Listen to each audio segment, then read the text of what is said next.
Halo, selamat petang Tribuners. Senang sekali saya Alvin Wahyu dapat kembali menyapa Anda tentunya dalam program Live Update Petang edisi Rabu 9 Januari 2022. Sejumlah informasi dari berbagai daerah di Indonesia akan kami sajikan dan dilaporkan langsung oleh reporter kami di lapangan. Dan Tribuners, berikut Live Update selengkapnya.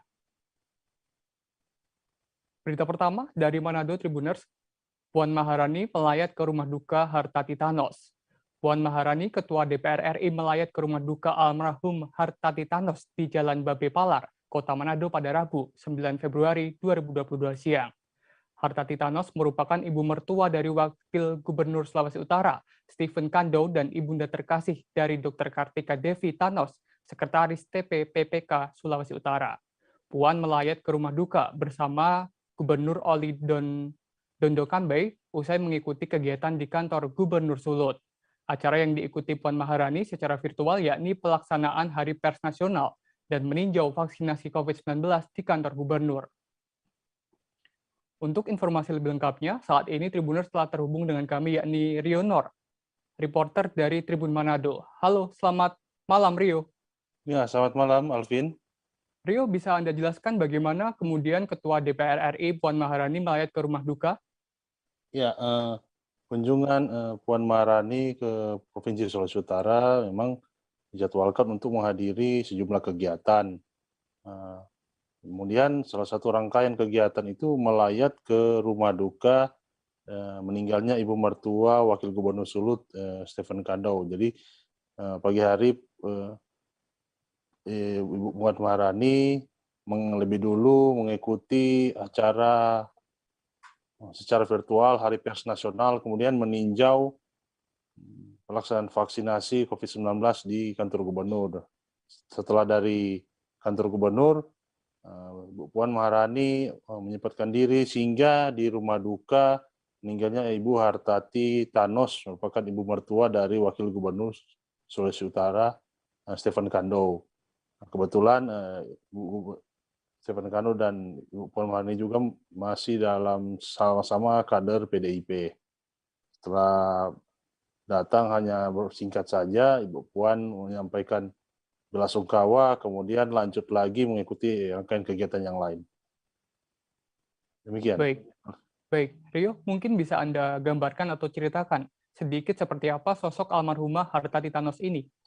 Ya, almarhumah Hartati Thanos ini merupakan ibu mertua dari Wakil Gubernur Sulawesi Utara, Stephen Kando, dan ibunda terkasih dari Dr. Kartika Devi Thanos yang merupakan Kepala Dinas Pemberdayaan Perempuan dan Perlindungan Anak Provinsi Sulawesi Utara. Ibu Hartati Thanos ini meninggal pada Senin beberapa hari yang lalu karena menderita sakit stroke yang sudah berlangsung selama 7 tahun. Jadi Ibu Hartati Thanos ini sosok yang cukup spesial karena beliau memiliki suami dan menantu pernah menjabat sebagai Ketua DPRD Provinsi Sulut. Jadi suami Ibu Hartati ini Brigjen Purnawirawan Roli Thanos merupakan Ketua DPRD Sulut tahun 1997 sampai 1999. Kemudian menantunya Pak Stephen Kando sebelum menjadi Wakil Gubernur merupakan Ketua DPRD Sulut periode 2014 sampai 2015. Rencananya memang Ibu Hartati ini juga merupakan anggota dari kerukunan istri anggota DPRD Sulut. Demikian. Selain Ketua DPR RI Rio, siapa saja tokoh yang datang melayat mengingat almarhumah cukup aktif di kegiatan sosial dan juga politik ya Rio ya? Ya, Alvin.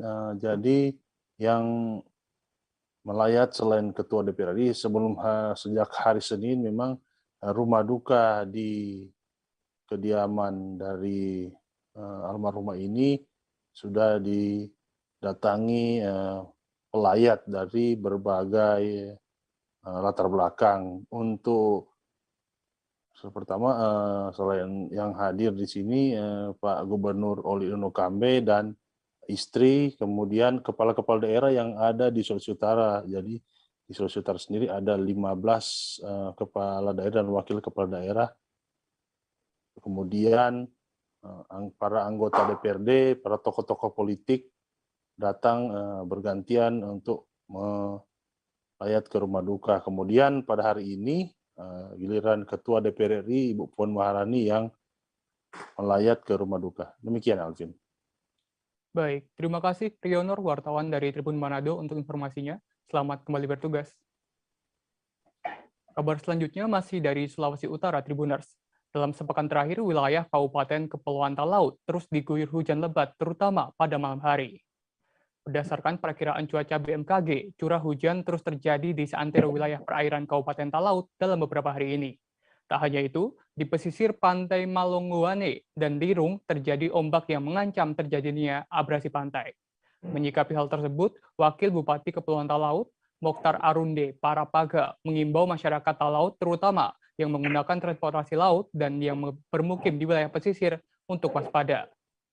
Untuk informasi lebih lengkapnya, Tribuners saat ini telah terhubung dengan kami, yakni Ivan Mamentiwalo, yakni reporter dari Tribun Manado. Halo Ivan, selamat malam. Ya, selamat malam, Alvin. Ivan, bisa Anda jelaskan bagaimana kondisi cuaca di perairan Kabupaten Talaut sejauh ini? Ya, oke, Alvin. Untuk kondisi cuaca beberapa hari di Talaut terus terjadi hujan dan ombak pesisir yang terus terjadi di wilayah seantero Kabupaten Kepulauan Talaut, terutama di pinggiran pantai Kota Malonguane, seperti itu. Jadi pemerintah Kabupaten Kepulauan Talaut terus menghimbau kepada masyarakat, terutama yang tinggal di pesisir pantai, untuk tetap waspada akan adanya perubahan cuaca seperti itu. Ya, oke, Alvin. Baik, adanya cuaca yang cukup ekstrim ini, apakah ada dampak dari kejadian tersebut? Ya, untuk saat ini, untuk dampak belum ada, karena berdasarkan data dari BMKG, sejak beberapa hari lalu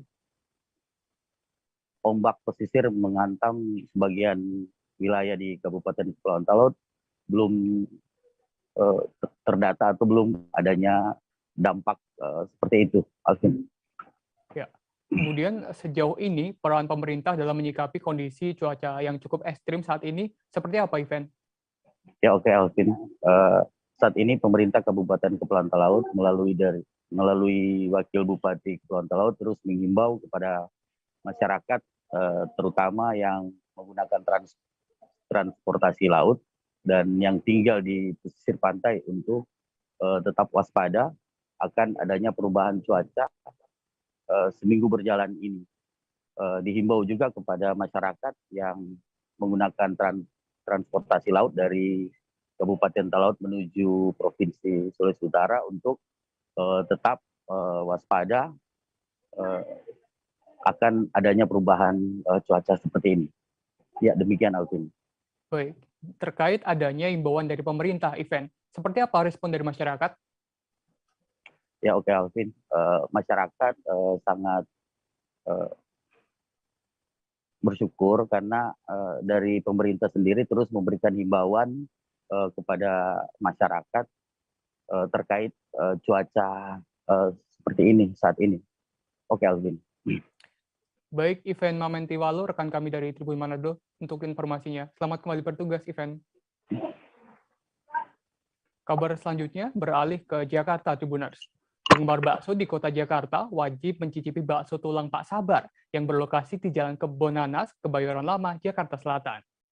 Sesuai dengan namanya, bakso tulang Pak Sabar menawarkan menu bakso kuah dengan tambahan topping tulang ayam sebagai pelengkapnya.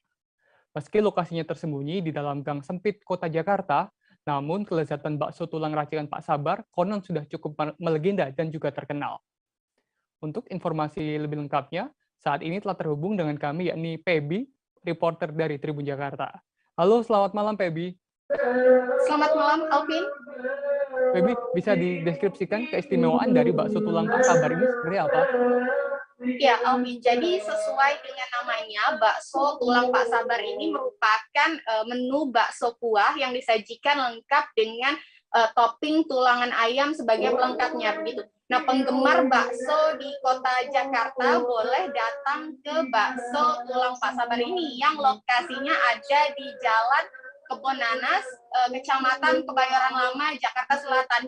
Meskipun lokasinya tersembunyi di dalam gang sempit, namun kelezatan bakso racikan Pak Sabar ini sudah terkenal begitu. Nah, menurut hasil wawancara kami bersama dengan Fadli, anak dari Pak Sabar, yang bercerita bahwa banyak pelanggannya yang bahkan datang dari jauh, misalnya seperti Tangerang dan juga beberapa daerah lainnya untuk mencicipi bakso racikan ayahnya ini. Terlebih memang bakso Pak Sabar ini juga sudah viral di sosial media begitu. Nah, jadi yang membedakan bakso tulang di sini dengan yang banyak dijual, di mana Pak Sabar tidak menggunakan tulangan seperti bagian leher, kepala, atau kerongkongan seperti bakso tulang yang memang banyak dijual pada umumnya begitu. Namun Pak Sabar menggunakan bagian tulang paha untuk topping pelengkap dari bakso kuah racikannya begitu, Alvin. Nah, jadi kalau Tribuners mau datang ke sini, boleh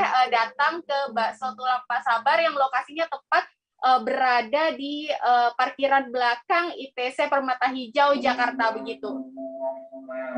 Baik, Feby, sempat tadi Anda sebutkan bahwa bakso Pak Sabar ini cukup viral dan juga terkenal ya. Apakah ada informasi dalam sehari menghabiskan berapa kilogram tulang paha untuk penjualan bakso milik Pak Sabar ini, Feby? Iya, Alvin. Jadi warung bakso milik Pak Sabar ini sebenarnya merupakan warung bakso sederhana yang memang lokasinya berada di dalam gang kecil begitu. Namun meskipun warung ini merupakan warung yang sederhana, tetapi memang pembelinya sudah cukup banyak.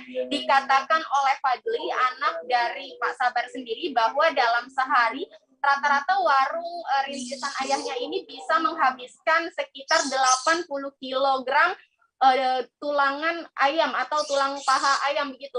Bahkan pernah juga saking ramainya menghabiskan sampai 130 kilogram tulang ayam begitu, Alvin. Nah, memang yang istimewa di sini selain adanya topping tulangan ayam yang melimpah, juga terletak pada kuahnya, di mana Pak Sabar menggunakan kaldu sumsum sapi sebagai racikan kuah dari baksonya. Jadi walaupun menggunakan tulangan ayam, tapi kuahnya itu bukan dari kaldu ayam, melainkan dari kaldu sumsum sapi, sehingga rasanya pun jauh lebih gurih dan juga nikmat. Nah, untuk Tribuners yang mau datang, harganya sendiri dibanderol mulai dari 14.000 untuk varian menu bakso, mie biasa, dan juga tulang, dan juga untuk penggemar mie instan, Pak Sabar juga menawarkan varian mie instan dengan bakso dan juga tulangan seharga 16 ribuan begitu. Nah, meski harganya cukup terjangkau, namun seperti yang sudah saya tampilkan di video, bahwa seporsi bakso di sini disajikan lengkap dengan topping tulang paha yang melimpah begitu. Nah, soal rasa, saya juga sudah mencicipi nih, Alvin. Rasa kuahnya cenderung lebih pekat dengan kaldunya, begitu gurih, dan juga tekstur baksonya lebih kenyal dan juga empuk begitu, Alvin. Baik, Feby tadi sempat disinggung terkait harga yang disajikan. Kemudian Feby, bagaimana mungkin sedikit diinformasikan bagi Tribuners terkait jam buka dari bakso Pak Sabar ini? Ya, untuk operasionalnya sendiri, bakso kuah tulang Pak Sabar ini memang buka setiap hari Senin sampai Kamis, dan juga Sabtu dan Minggu mulai pukul 10 pagi hingga jam 7:30 malam begitu, Alvin. Karena memang untuk khusus di hari Jumat, Pak Sabar libur dan tidak berjualan. Jadi kalau Tribuners mau datang, boleh datang di hari Senin sampai Kamis atau Sabtu dan Minggu. Namun jangan kaget juga nih kalau harus mengantri ya, karena memang selain lokasinya yang sempit begitu, bakso Pak Sabar ini juga sudah cukup terkenal karena sempat viral juga di sosial media. Baik, Feby mungkin ditambahkan juga bahwa kan tadi sempat Feby sebutkan bahwa ini lokasi bakso Pak Sabar ini terdapat di gang sempit ya, Feby ya. Ini bagaimana bagi Tribuners yang ingin datang tapi membawa kendaraan? Seperti apa aksesnya, Feby?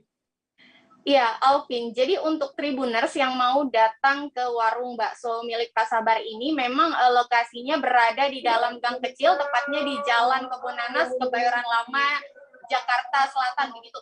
Tapi bagi Anda nih yang bawa kendaraan tidak perlu khawatir, karena memang tepat di gang sebelah warung bakso ini terdapat sebuah lahan parkiran umum yang lokasinya persis berada di belakang gedung ITC Permata Hijau begitu.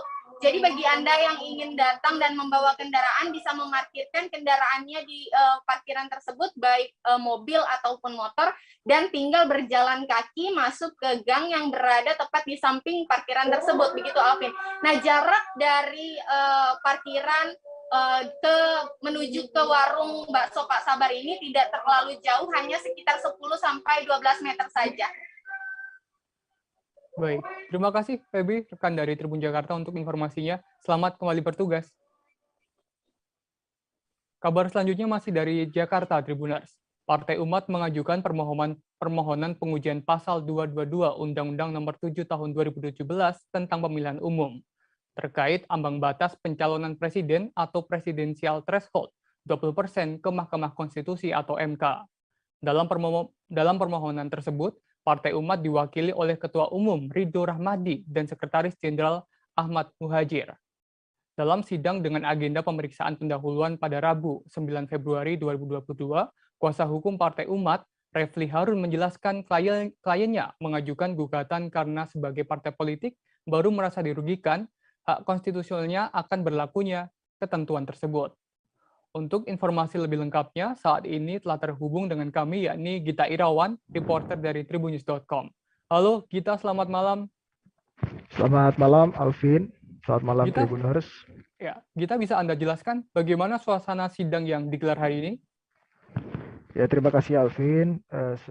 Jadi Tribuners, sidang dengan agenda pemeriksaan pendahuluan tersebut berlangsung secara hybrid dengan dihadiri langsung oleh panel Hakim Konstitusi, yakni Hakim Konstitusi Aswanto, Wahidudin Adams, dan Daniel Yusmik. Sedangkan kuasa dari prinsipal pemohon dihadiri secara daring oleh Sekretaris Jenderal Partai Umat Ahmad Muhajir, kemudian kuasa hukum pemohon Refli Harun, Salman Darwis, dan Muhammad Razif Barokah, serta yang lainnya. Sidang tersebut berlangsung tertib dan lancar selama sekira 30 menit. Demikian. Kita, lantas apa saja kerugian konstitusional yang dikemukakan Partai Umat dalam permohonan tersebut? Ya, bisa disampaikan tadi kuasa hukum Partai Umat Refli Harun menyampaikan setidaknya ada 5 kerugian yang dicantumkan dalam permohonan. Pertama, yakni ketentuan tersebut membuat Partai Umat tidak dapat memilih kandidat yang lebih banyak dan lebih selektif karena ketentuan 20% tersebut hanya memungkinkan 4 kandidat saja secara teoritis. Kedua, Partai Umat tidak dapat mengusulkan calon presiden dan atau calon wakil presiden pada pemilihan mendatang. Karena notabene memang Partai Umat adalah partai baru yang belum ikut kontestasi di Pilpres 2019 sehingga tidak punya baik kursi maupun suara. Yang ketiga adalah terkait dengan prinsip keadilan. Partai Umat tidak mendapatkan keadilan dan persamaan dalam pemilihan mengingat prinsip pemilihan umum adalah jujur dan adil. Yang keempat, Partai Umat terhambat untuk merealisasikan manifesto politik sebagai sebuah partai. Dikemukakan salah satu peran partai adalah rekrutmen politik, termasuk rekrutmen kepemimpinan nasional. Peran tersebut menjadi terhambat dengan ketentuan presidensial threshold 20% karena dengan batas tersebut Partai Umat tidak memiliki kesempatan untuk mencalonkan baik calon presiden maupun wakil presiden. Dengan demikian, kerja-kerja partai politik dalam melakukan rekrutmen kepemimpinan nasional itu tidak bisa dilakukan. Karena kalaupun dilakukan, toh akhirnya tidak bisa disalurkan juga melalui Partai Umat. Yang kelima adalah secara sosiologis, pasal 222 yang digugat tersebut menimbulkan polarisasi. Padahal partai politik tugasnya bukan menciptakan disintegrasi atau memunculkan perpecahan, melainkan untuk persatuan demi wujudkan tujuan nasional. Demikian, Alvin. Baik, Gita. Lantas, apa argumentasi yang diajukan Partai Umat dan kemudian apa saja petitum yang dimohonkan pada Hakim Konstitusi, Gita? Ya, tadi disampaikan juga oleh kuasa hukum pemohon, yakni Muhammad Razif Barokah, yang membacakan 10 poin pokok permohonan tersebut. Satu di antara 10 poin pokok permohonan tersebut adalah pasal 222 Undang-Undang Nomor 7 Tahun 2017 tentang Pemilu bukan merupakan open legal policy. dan bertentangan dengan pasal 6 ayat 2 serta pasal 6A ayat 5 Undang-Undang Dasar 1945. Dalam argumentasi tersebut diantaranya Razif mengutip pertimbangan hukum putusan nomor 51, 52, 59 tahun 2008 dan putusan Mahkamah Konstitusi nomor 53 tahun 2017. Razif juga membacakan 3 poin petitum permohonan berdasarkan 10 poin argumentasi yang telah disampaikannya dalam pokok permohonan. Pertama, yakni mengabulkan permohonan para pemohon untuk seluruhnya. Yang kedua, menyatakan pasal 222 Undang-Undang Nomor 7 Tahun 2017 tentang Pemilihan Umum bertentangan dengan Undang-Undang Dasar Negara Republik Indonesia tahun 1945 dan tidak memiliki kekuatan hukum mengikat. Yang ketiga adalah memerintahkan pemuatan putusan tersebut ini dalam Berita Negara Republik Indonesia, atau apabila Mahkamah Konstitusi berpendapat lain, mohon putusan seadil-adilnya ex aequo et bono. Demikian, Alvin. Baik, terima kasih Gita untuk informasinya. Selamat kembali bertugas. Terima kasih, Alvin. Diduga sebuah pohon ganja ditemukan di Kabupaten Goa, Sulawesi Selatan. Warga Goa menemukan kebun ganja tersebut tepat di samping sebuah kampus. Informasi lebih lengkapnya setelah jeda berikut ini. Tetaplah di Live Update. Oke, apa kabar Bang Arifki di sini untuk strateginya? Kalau saya sendiri di Jumip 37 ini yang semalam baru mulai, saya udah Sebenarnya aku nggak ngerasa itu penangkapan atau penggerebegan atau apapun itu. Karena gini loh, posisinya aku kriteria. Jadi kita mengenal disebut dengan stroke yang tidak berdarah dengan stroke yang berdarah. Stroke yang tidak berdarah itu biasanya ditandai dengan adanya penyumbatan. Kalau itu terjadi di sini mungkin pikirnya tidak ke situ kali ya. Tapi kalau di Korea atau di Kamboja itu ada beberapa paper yang saya itu Mas, ya, dulunya tukang koran. Oh gitu ya. Tukang koran. Ya, saya baca itu Pak. Tuh kan pernah baca kan? Ya. Jadi kalau saya jadi tanggam itu udah bersyukur banget. Si anak ini dijadikan sebagai tersangka begitu. Ya, kalau ini kita bicara yang di luar kasus Kebun Ondo ya. Dengan nama hujan shower, di mana terdapat batas jelas antara daerah hujan dan tidak hujan yang biasanya terjadi pada fase awal mature stage atau tahap berbahaya itu Kang. Jadi mulai artinya terjadinya perlembekan. Nah itu untuk penetrasi akan sulit gitu ya.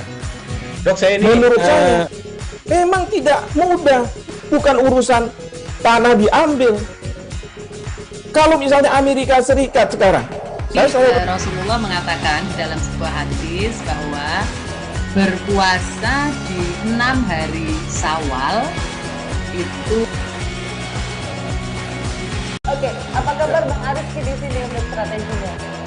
Kalau saya sendiri di Jumip 37 ini yang semalam baru mulai, saya udah Sebenarnya aku nggak ngerasa itu penangkapan atau penggerebegan atau apapun itu. Karena gini loh, posisinya kriteria. Jadi kita mengenal disebut dengan stroke yang tidak berdarah dengan stroke yang berdarah. Stroke yang tidak berdarah itu biasanya ditandai dengan adanya penyumbatan. Kalau itu terjadi di sini mungkin pikirnya tidak ke situ kali ya. Tapi kalau di Korea atau di Kamboja itu ada beberapa paper yang saya itu Mas, ya, dulunya tukang koran. Oh gitu ya. Tukang koran. Ya, saya baca itu Pak. Tuh kan pernah baca kan? Ya. Jadi kalau saya jadi tanggam itu udah bersyukur banget. Si anak ini dijadikan sebagai tersangka begitu. Ya, kalau ini kita bicara yang di luar kasus Kebun Ondo ya. Dengan nama hujan shower, di mana terdapat batas jelas antara daerah hujan dan tidak hujan yang biasanya terjadi pada fase awal mature stage atau tahap berbahaya itu Kang. Jadi mulai artinya terjadinya perlembekan. Nah itu untuk penetrasi akan sulit gitu ya. Dok, saya ini menurut saya memang tidak mudah, bukan urusan tanah diambil. Kalau misalnya Amerika Serikat sekarang, Rasulullah mengatakan dalam sebuah hadis bahwa berpuasa di 6 hari Syawal itu. Oke, apa kabar Bang Arifki di sini untuk strateginya? Kalau saya sendiri di Jumip 37 ini yang semalam baru mulai, saya udah Sebenarnya aku nggak ngerasa itu penangkapan atau penggerebegan atau apapun itu. Karena gitu, posisinya kriteria. Jadi kita mengenal disebut dengan stroke yang tidak berdarah dengan stroke yang berdarah. Stroke yang tidak berdarah itu biasanya ditandai dengan adanya penyumbatan. Kalau itu terjadi di sini mungkin pikirnya tidak ke situ kali ya. Tapi kalau di Korea atau di Kamboja itu ada beberapa paper yang saya itu mas, ya dulunya tukang koran. Oh gitu ya. Tukang koran. Ya, saya baca itu Pak. Tuh kan pernah baca kan? Ya. Jadi kalau saya jadi tanggam itu udah bersyukur banget. Si anak ini dijadikan sebagai tersangka begitu. Ya, kalau ini kita bicara yang di luar kasus Kebun Ombo ya. Dikenal dengan nama hujan shower, di mana terdapat batas jelas antara daerah hujan dan tidak hujan yang biasanya terjadi pada fase awal mature stage atau tahap Berbahaya dewasa. itu Kang. Jadi mulai artinya terjadinya perlempekan. Nah itu untuk penetrasi akan sulit. Gitu ya. Dok, saya ini menurut saya memang tidak mudah, bukan urusan tanah diambil. Kalau misalnya Amerika Serikat sekarang, Rasulullah mengatakan dalam sebuah hadis bahwa berpuasa di 6 hari Syawal itu. Oke, apa kabar Bang Arief di sini untuk strateginya? Kalau saya sendiri di Jumip 37 ini yang semalam baru mulai, saya udah sebenarnya aku nggak ngerasain penangkapan atau penggerebekan atau apapun itu. Karena gitu, posisinya kriteria. Jadi kita mengenal disebut dengan stroke yang tidak berdarah dengan stroke yang berdarah. Stroke yang tidak berdarah itu biasanya ditandai dengan adanya penyumbatan. Kalau itu terjadi di sini mungkin pikirnya tidak ke situ kali ya. Tapi kalau di Korea atau di Kamboja itu ada beberapa paper yang saya itu mas, ya dulunya tukang koran. Oh gitu ya. Tukang koran. Ya, saya baca itu Pak. Tuh kan pernah baca kan? Ya. Jadi kalau saya jadi tanggam itu udah bersyukur banget. Si anak ini dijadikan sebagai tersangka begitu. Ya, kalau ini kita bicara yang di luar kasus Kebun Ombo ya. Dikenal dengan nama hujan shower, di mana terdapat batas jelas antara daerah hujan dan tidak hujan yang biasanya terjadi pada fase awal mature stage atau tahap Berbahaya dewasa. itu Kang. Jadi mulai artinya terjadinya perlempekan. Nah itu untuk penetrasi akan sulit. Gitu ya. Dok, saya ini menurut saya memang tidak mudah, bukan urusan tanah diambil. Kalau misalnya Amerika Serikat sekarang, Rasulullah mengatakan dalam sebuah hadis bahwa berpuasa di 6 hari Syawal itu. Oke, apa kabar Bang Arief di sini untuk strateginya? Kalau saya sendiri di Jumip 37 ini yang semalam baru mulai, saya udah sebenarnya aku nggak ngerasain penangkapan atau penggerebekan atau apapun itu. Karena gitu, posisinya kriteria. Jadi kita mengenal disebut dengan stroke yang tidak berdarah dengan stroke yang berdarah. Stroke yang tidak berdarah itu biasanya ditandai dengan adanya penyumbatan. Kalau itu terjadi di sini mungkin pikirnya tidak ke situ kali ya. Tapi kalau di Korea atau di Kamboja itu ada beberapa paper yang saya itu mas, ya dulunya tukang koran. Oh gitu ya. Tukang koran. Ya, saya baca itu Pak. Tuh kan pernah baca kan? Ya. Jadi kalau saya jadi tanggam itu udah bersyukur banget. Si anak ini dijadikan sebagai tersangka begitu. Ya, kalau ini kita bicara yang di luar kasus Kebun Ombo ya. Dikenal dengan nama hujan shower, di mana terdapat batas jelas antara daerah hujan dan tidak hujan yang biasanya terjadi pada fase awal mature stage atau tahap Berbahaya dewasa. itu Kang. Jadi mulai artinya terjadinya perlempekan. Nah itu untuk penetrasi akan sulit. Gitu ya. Dok, saya ini menurut saya memang tidak mudah, bukan urusan tanah diambil. Kalau misalnya Amerika Serikat sekarang, Rasulullah mengatakan dalam sebuah hadis bahwa berpuasa di 6 hari Syawal itu. Oke, apa kabar Bang Arief di sini untuk strateginya? Kalau saya sendiri di Jumip 37 ini yang semalam baru mulai, saya udah sebenarnya aku nggak ngerasain penangkapan atau penggerebekan atau apapun itu. Karena gitu, posisinya kriteria. Jadi kita mengenal disebut dengan stroke yang tidak berdarah dengan stroke yang berdarah. Stroke yang tidak berdarah itu biasanya ditandai dengan adanya penyumbatan. Kalau itu terjadi di sini mungkin pikirnya tidak ke situ kali ya. Tapi kalau di Korea atau di Kamboja itu ada beberapa paper yang saya itu Mas, ya, dulunya tukang koran. Oh gitu ya. Tukang koran. Ya, saya baca itu Pak. Tuh kan, pernah baca kan? Ya. Jadi kalau saya jadi tanggam itu udah bersyukur banget. Si anak ini dijadikan sebagai tersangka begitu. Ya, kalau ini kita bicara yang di luar kasus Sebongombo ya. Terima kasih Tribuners, Anda masih bersama kami di Live Update Petang. Warga kota Goa menemukan kebun ganja di samping kampus. Diduga sebuah pohon ganja ditemukan di Kabupaten Goa, Sulawesi Selatan pada Selasa, 8 Februari 2022 malam. Tepatnya penemuan tersebut di Jalan HM Yasin Limpo, Kelurahan Romang Polong, Kecamatan Sumbang Opu, Kota Goa. Lokasi tersebut juga berjarak lebih 1 km dari satu kampus yang terdapat di Goa. Dugaan pohon ganja ini ditemukan pertama kali oleh warga bernama Irma. Untuk informasi lebih lengkapnya, saat ini telah terhubung dengan kami, yakni Sayyid Zulfadli, reporter dari Tribun Timur. Halo, selamat malam Sayyid. Malam, Alvin.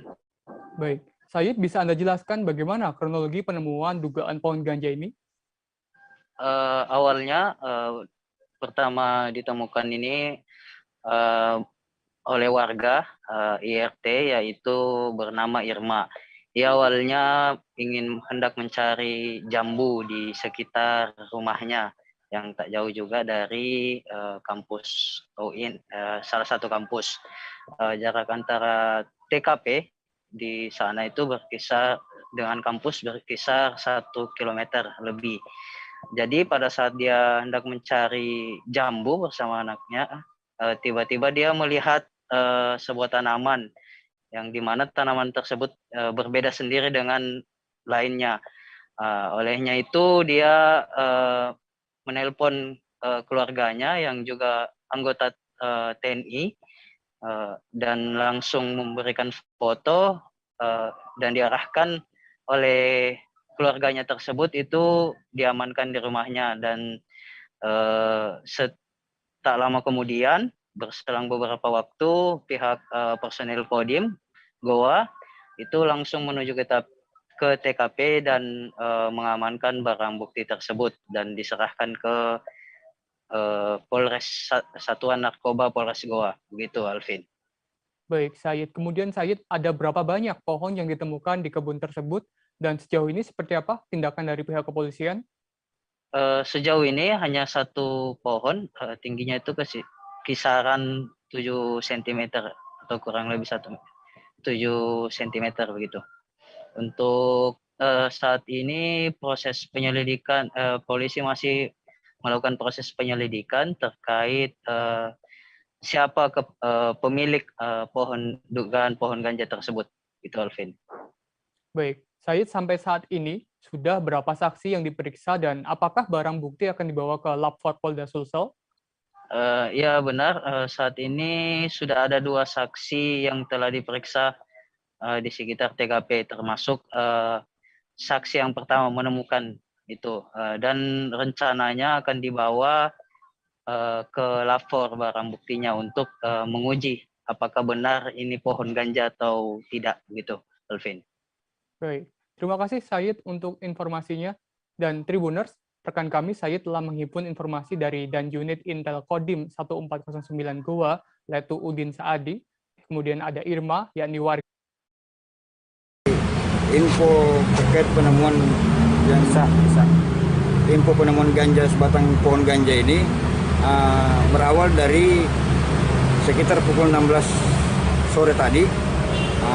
Kami dapatkan informasi dari saudara Kopda Taupan, ya, salah satu personel dari Yon Around 16 Kostrat.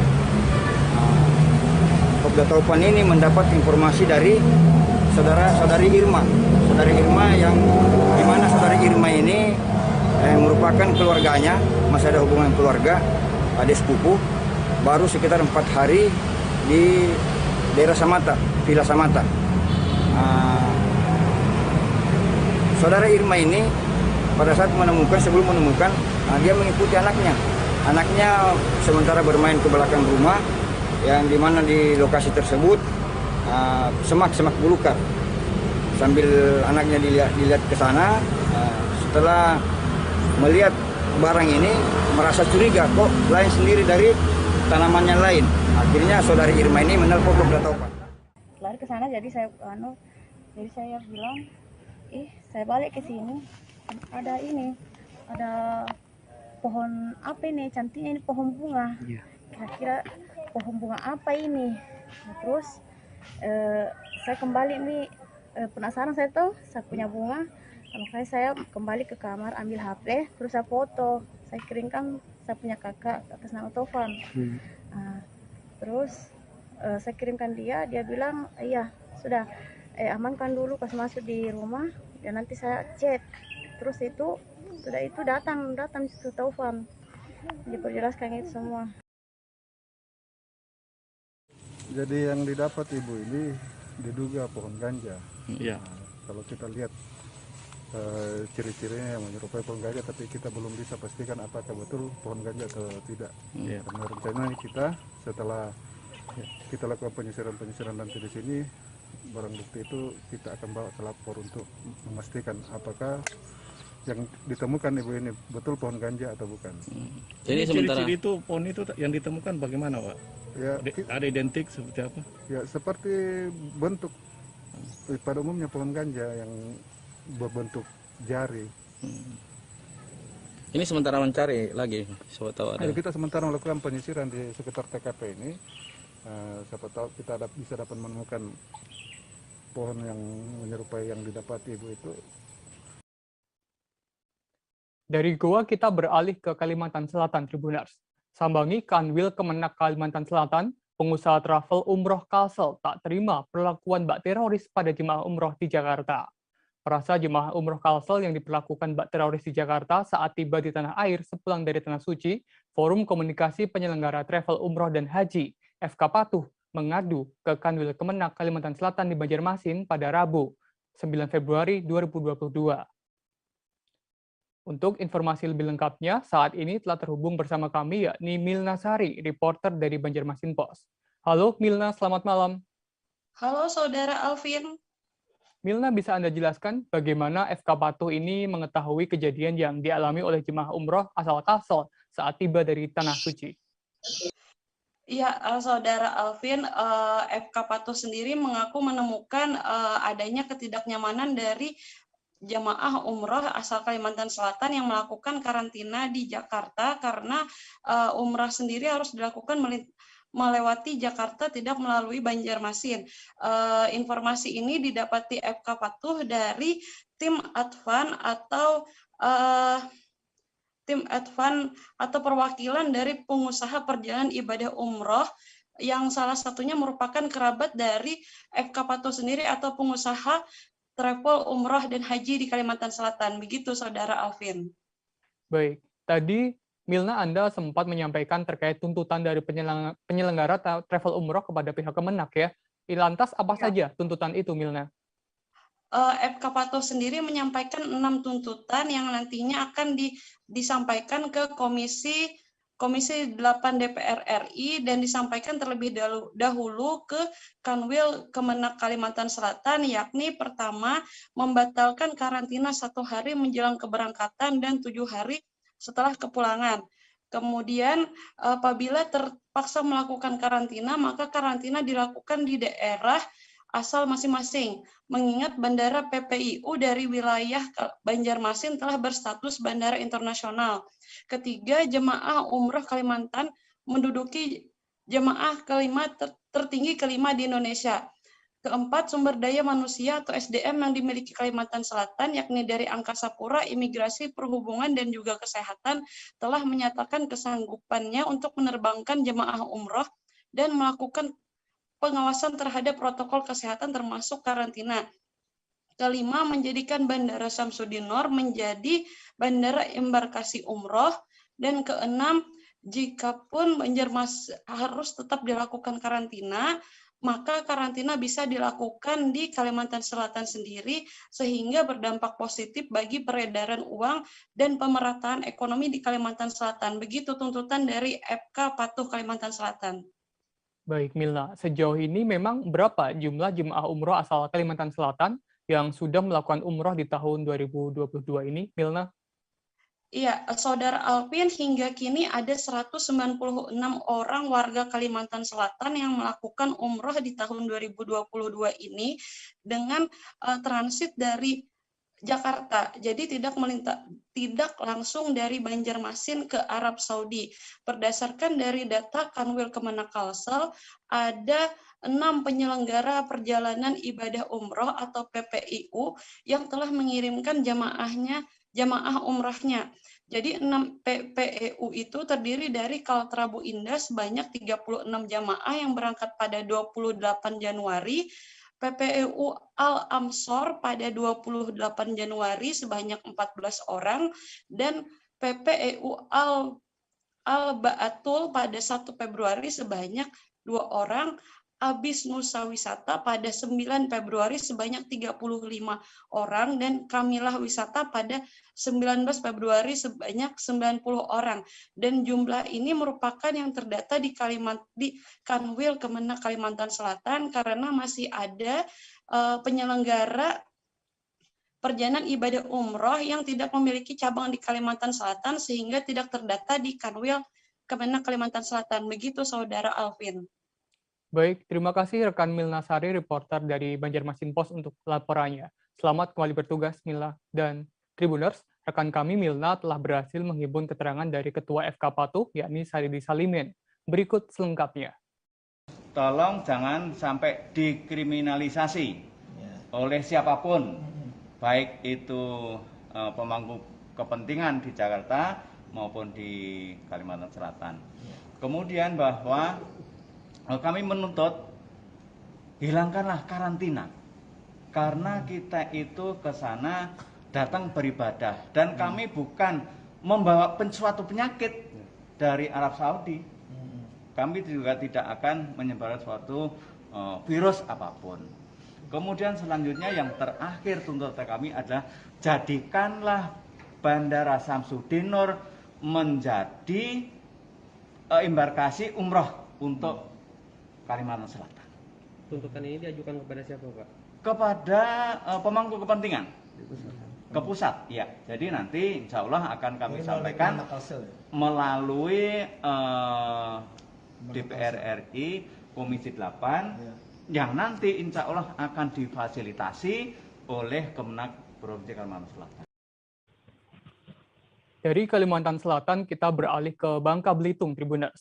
Kasus demam berdarah atau DBD hingga saat ini masih terus terjadi dan terbilang tinggi di Kecamatan Sungai Liat, Kabupaten Bangka, khususnya di wilayah kerja Puskesmas Sungai Liat. Puskesmas Sungai Liat mendata pada Januari 2022 tercatat ada 12 kasus DBD yang terjadi di wilayah kerjanya. Untuk melakukan upaya pemberantasan nyamuk Aedes aegypti yang menjadi media penularan DBD ini, Puskesmas Sungai Liat melakukan penyemprotan atau fogging di RT 4 lingkungan Parit Pekir, Kelurahan Sungai Liat pada Selasa, 8 Februari 2022 pagi. Untuk informasi lebih lengkapnya, saat ini telah terhubung dengan kami, yakni reporter dari Bangka Post, yakni Edwardi. Halo, selamat malam Edwardi. Selamat malam, Mas Alvin. Baik, Edwardi, bisa Anda jelaskan bagaimana kondisi penyebaran penyakit DBD saat ini di wilayah Puskesmas Sungai Liat? Ya, terima kasih. Saat ini di awal Januari 2022 ini, kasus demam berdarah dengue atau DBD masih tetap menghantui ya. Sebelumnya di akhir Januari juga sangat tinggi.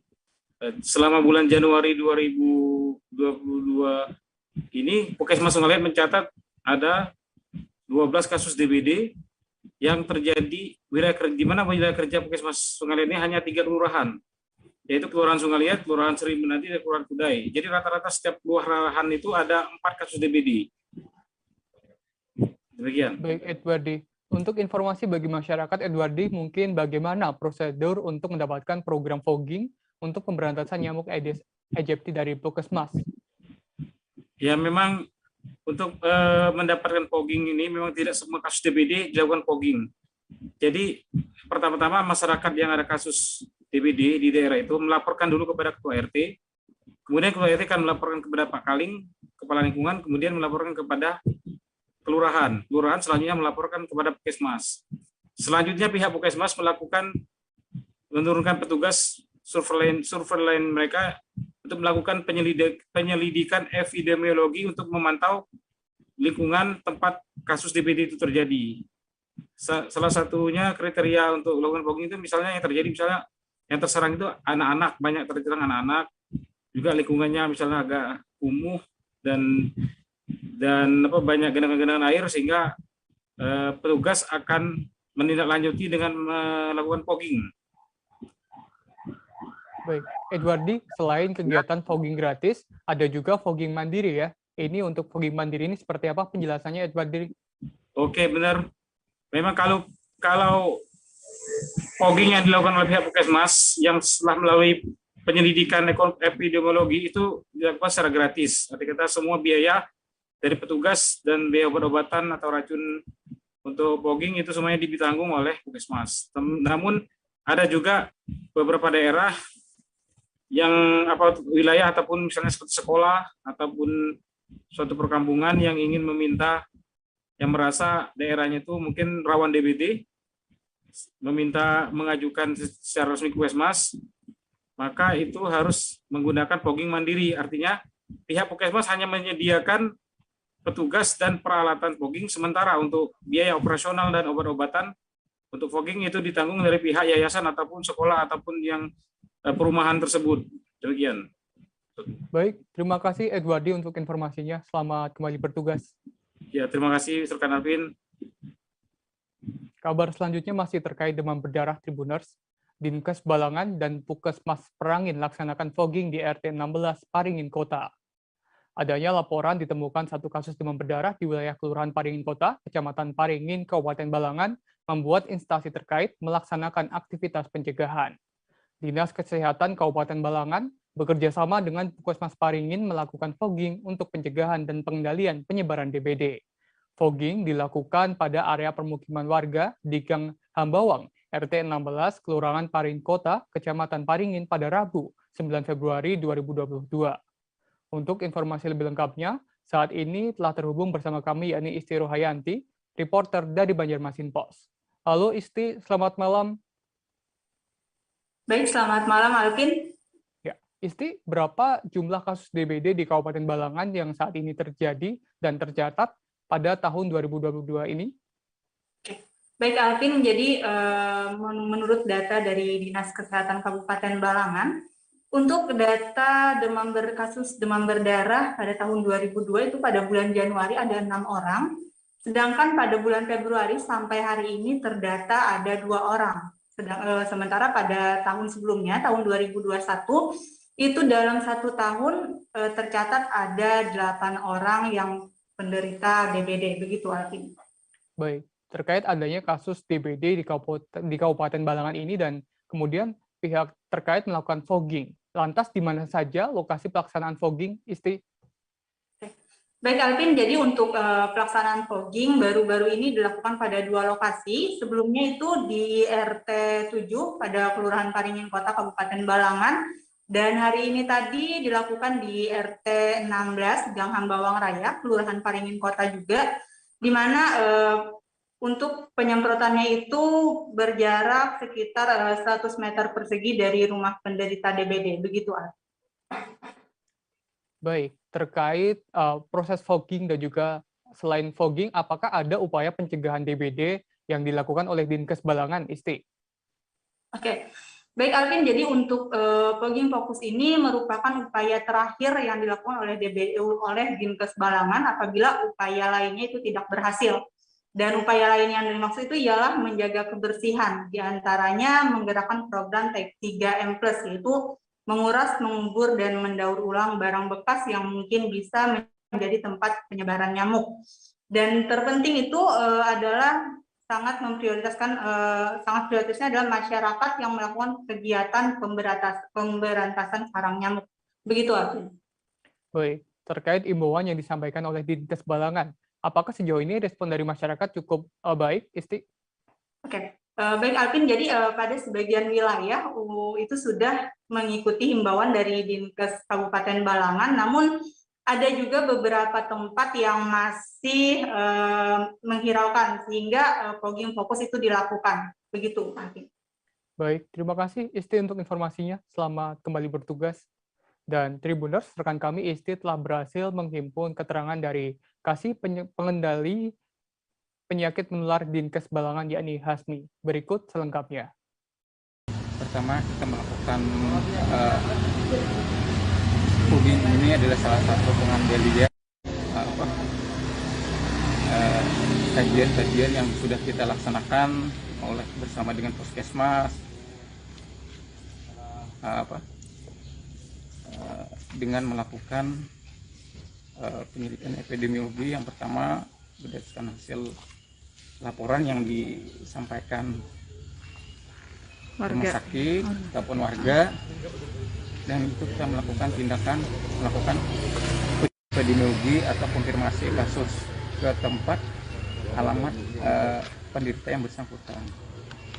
Kemudian kita melakukan penyelidikan epidemiologi di lapangan di wilayah atau rumah penderita, dengan sekaligus melaksanakan beberapa kegiatan.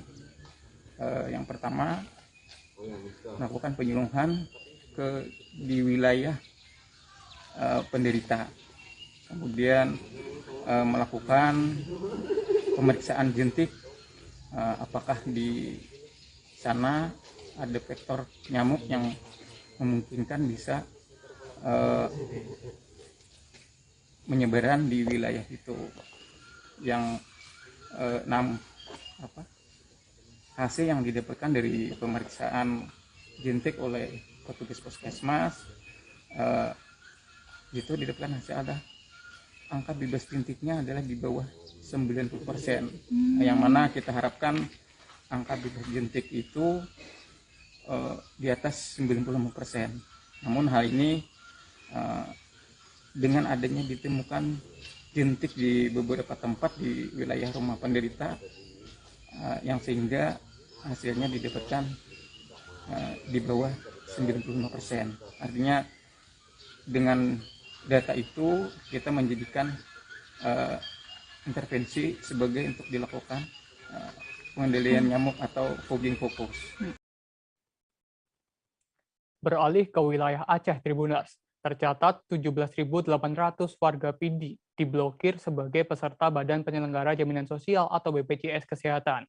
Warga mengetahui tidak terdaftar sebagai peserta BPJS saat berobat di rumah sakit, sehingga hal tersebut membuat warga tidak bisa berobat di rumah sakit dan mendatangi kantor BPJS Kesehatan di Kabupaten PD. Namun pihak BPJS meminta warga melaporkan ke Dinas Sosial Kabupaten PD. Berdasarkan Kepala Dinas Sosial Kabupaten PD, Muslim, bahwa saat ini 2.000 warga PD yang diblokir sebagai peserta BPJS telah diberikan rekomendasi untuk memperbaiki data oleh Dinas Sosial PD. Untuk informasi lebih lengkapnya, saat ini telah terhubung bersama kami, yakni Muhammad Nazar, reporter dari Serambi News. Halo, Nazar. Halo, Alvin. Baik, Nazar, bisa Anda jelaskan sebenarnya apa penyebab dari 17.800 warga PD yang diblokir sebagai peserta BPJS ini? Terima kasih, Alvin. Berdasarkan data dari Dinas Sosial Kabupaten PD bahwa tercatat sekitar 17.800 warga PD, warga Kabupaten PD tidak terdaftar sebagai peserta BPJS Kesehatan. Penyebabnya berdasarkan keterangan Kepala Dinas Sosial Kabupaten PD bahwa warga yang tidak tercatat sebagai penerima BPJS lantaran kesalahan administrasi yang tidak valid, antara lain bahwa nomor induk kependudukan dan nama beserta identitas lain. Namun walaupun tidak terdaftar sebagai peserta di BPJS Kesehatan, namun warga tetap dilayani berobat di rumah sakit pemerintah maupun rumah sakit swasta. Hanya saja pihak rumah sakit tetap meminta kepada peserta BPJS Kesehatan untuk melaporkan ke Dinas Sosial Kabupaten PD ya. Ya, Alfred. Baik, Nazar, lantas berapa orang setiap hari yang meminta rekomendasi kepada pihak Dinas Sosial Kabupaten PD saat ini, Nazar? Ya, berdasarkan data yang kami peroleh dari Dinas Sosial Kabupaten PD bahwa setiap hari Dinas Sosial Kabupaten PD itu harus melayani sekitar 50 hingga 100 orang warga yang meminta rekomendasi untuk memperbaiki data mereka untuk bisa menjadi peserta BPJS Kesehatan. Dengan membludaknya warga yang datang ke Dinas Sosial PD sehingga sangat memberatkan Dinas Sosial PD ya. Itu karena minimnya petugas yang bekerja melayani masyarakat. Bahkan saat ini hanya 4 petugas yang harus melayani setiap hari masyarakat yang meminta rekomendasi dari Dinas Sosial Kabupaten PD ya. Demikian, Alfred. Baik, Nazar, terkait pokok permasalahan yang terjadi, sebenarnya kenapa bisa terjadi adanya kesalahan data ini? Terima kasih, Alvin.